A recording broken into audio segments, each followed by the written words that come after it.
Welcome back. It looks like our video worked. You know, that light protest that we made about airports and availability around here in the Savannah area. It sounds as if the people at the Savannah airport actually saw it. And so as a result, we've been asked to come to a meeting in a couple days to talk about the future of aviation here in the local area. And we've been asking for something like this for quite some time. And I'm saying we, but I'm really referencing local aviators, some of whom are represented by the Savannah Area Aviation Association, so or SAAA.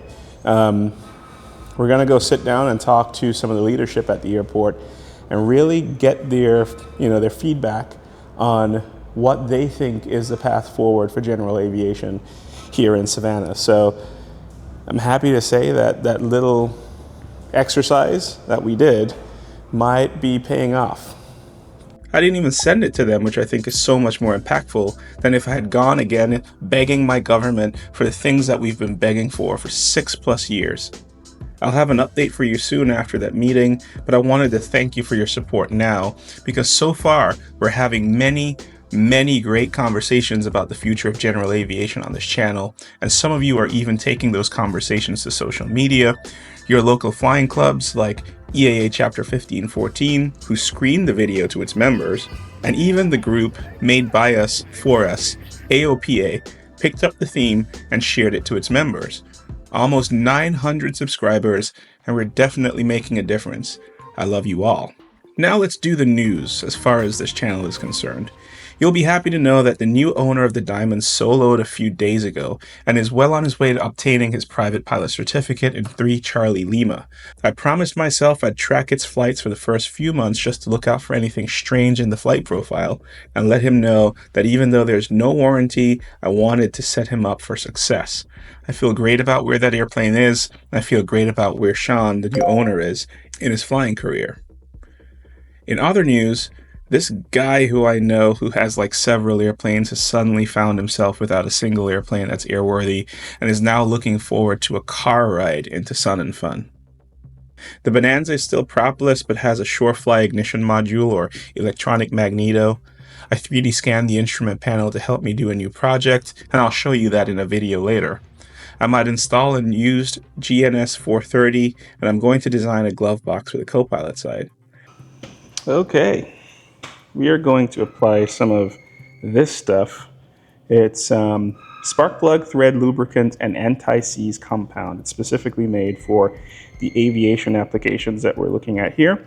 So before I torque these spark plugs now, I'm going to pull them out. They're just finger tight right now. I'm going to pull them out, put a little anti-seize around the threads. That'll make it so much easier to remove the next time around. You know, we do so much work on these things to keep them in tip-top shape that you end up taking spark plugs in and out, replacing those gaskets every single time. But that's the name of the game. And I'm just trying to make it easier for myself, well, realistically, me and my AMP, by using some of this stuff around the threads. This will change your life. So let's pop the spark plugs back out, apply a little bit of this, put them back in, see where we get to. We're still waiting on parts for the Arrow to return it to service after it went now for an annual in December. And I recently handed an envelope of cash to a person as a deposit on a thing that I haven't told you about yet. I'm always up to something, just remember that. Okay, you got me. We've got new things going on. So let me introduce you to. And finally, we're in the process of cleaning up the frame on the RANS S10 to get it ready for media blasting and NDT. There's work happening on the background in that airplane just to get it ready for the rebuild process. I'm cataloging some of that and storing some of my ideas along for future videos, but one step at a time. Now for the topic for today. So there I was, just minding my own business like I do really well, like this, or like this at Sam's Club. I know a lot of you don't like doing that, but that's okay. You just really care about me and this channel, and I really appreciate all of your insight. I got a text from my friend Nick. Nick is a lifelong boater and an all-around great guy who have taken flying once before, and he loved it. Nick's text just said, "Want to take a boat ride?" Absolutely, Nick. Anything that flies or floats, I'm into, right? While we were out on the water, it hit me. and that's where you come in. We've been talking about airplanes this entire time, and that won't change, but I realize that the approach to this has been completely wrong. Well, maybe wrong is a strong word. Let's just say incomplete. People don't care about what they can't see. It's the reason why we don't freak out about being swallowed by a black hole or getting hit by a gamma ray burst. And if you got that reference, again, you are welcome here. And you might have missed the part about me being a great value brand rocket scientist with 3 degrees, but hey, what do I know? Most people in this world couldn't tell you what an aileron does, but can likely tell you what an anchor is. Make it relatable, or your cause won't spread. It's why having the general population understand that general aviation is tied to economic success and disaster recovery, that's why that's important. Anyways, an answer or response to the great issues we're facing in general aviation has been right under our noses the entire time. Boats. Boats have been there the entire time. Now, I feel really dumb for not thinking about this earlier, but people around here where I live really care about boats. I think boat people generally know or have an idea that their boat taxes, fees, and registrations are going towards keeping the waterway safe and clean. I wish I knew where my airplane property taxes and were going and what they were doing for me. But anyways, on this trip around Savannah, it was actually mind-blowing to know that our brothers and sisters afloat have figured out how to keep bureaucracy and rot from underuse away from their passion.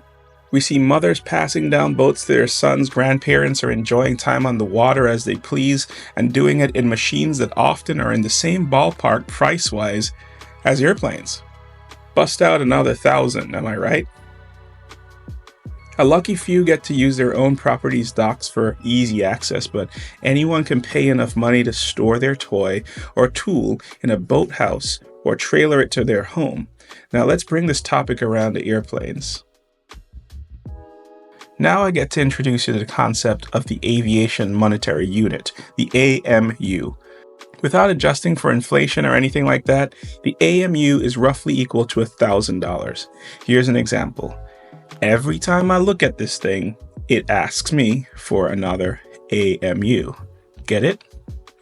Now imagine that when I finally get this propeller back and she's signed off to fly again, and I could afford to go flying, there's a special fee that pops up at my destination, or a takeoff fee that's suddenly in place at my airport, or you've just got to pay extra to use the local facility, like the $100 special event fees that are cropping up at publicly funded, public use airports across the United States. The 2 AMUs that I'm likely to spend on this propeller issue is really cutting into my flying budget for the next couple months. It's a precarious balance when you're sacrificing everything to own one of these things. Oh, wait a minute. I forgot to get this out of the way. You know me. Wow, if you can afford an airplane, then you can afford the fees. Wow, you've got to pay to play. Why don't you just do what you got to do and shut up? Wow, this is a rich man's sport. You don't belong in it. Why don't you just not go to those places and restrict your freedom to fly? Okay, we're past that point. I love you trolls. You make me a better critical thinker. The question here is, where does it end? Would the boat folk be happy to pay a boat ramp fee for every single launch, every single recovery, and that fee arbitrarily changes just because Cirque du Soleil on the river decided to pop up that weekend?